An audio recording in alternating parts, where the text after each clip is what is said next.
கையிடுகிறது. இயேசுவால் அன்றி வேறு எவராலும் மீட்பு இல்லை.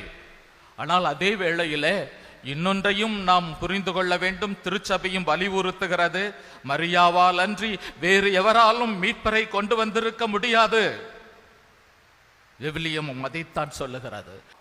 அன்புக்குரியவர்களே, சாத்தானுக்கு கொடுக்கப்பட்ட தண்டனை தான் மனிதனுக்கு மீட்பாக மாறுகிறது.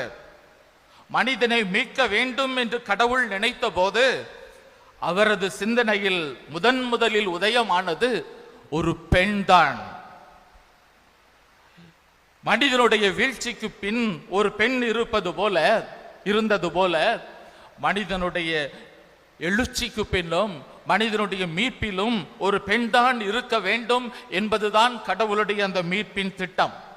அந்த பெண்ணிடம் இருந்துதான் சாத்தானின் தலையை நசுக்குகின்ற வித்து உதிக்க வேண்டும் என்பதுதான் கடவுளுடைய மீட்பின் திட்டம். அதைத்தான் தொடக்க நூலிலேயே, விவிலியத்தின் முதல் புத்தகத்திலேயே இறைவன் வெளிப்படுத்துவதை பார்க்கிறோம்.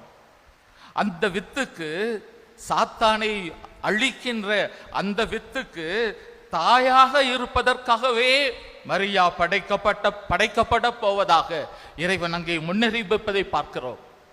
எனவே சாத்தானை பகைப்பதற்காகவே